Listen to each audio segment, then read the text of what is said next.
Hi everyone. It's good to be back again with a new topic around carbon emissions. This lockdown forced me to think about things that I've never ever cared about as a child, and neither while I was growing up. I suddenly saw myself becoming a social scientist. Sounds cool, right? So I thought there was no harm in trying to figure out the answers to the big questions cropping up in my head. And this deep thinking got started when I watched a beautiful video on the lockdown being carried out in UAE. The country looked so beautiful in the video, all brightly lit up like 1,000 carat gold shimmering.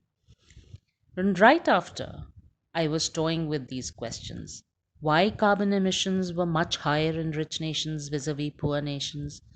What happens if the global temperature rises by 1 degree centigrade? Why is it only logical to curb carbon emissions in rich nations vis a vis poor nations? Why are colder countries rich and the warmer countries poor? Should the whole movement around sustainable consumption be restricted to the rich nations? It was only when I started reading and researching for the answers that I realized that the problem of global climatic change and carbon emissions was inequitable.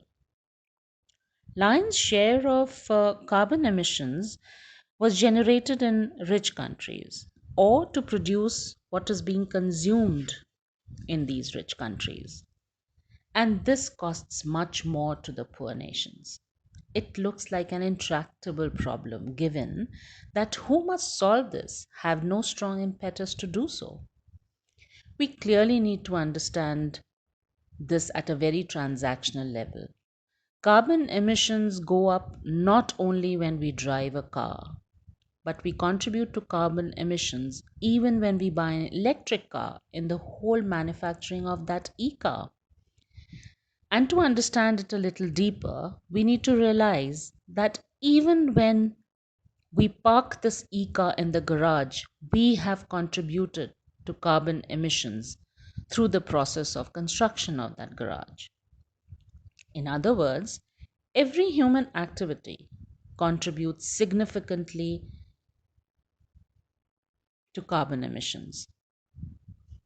The expectation from rich countries will always be high to curb carbon emissions.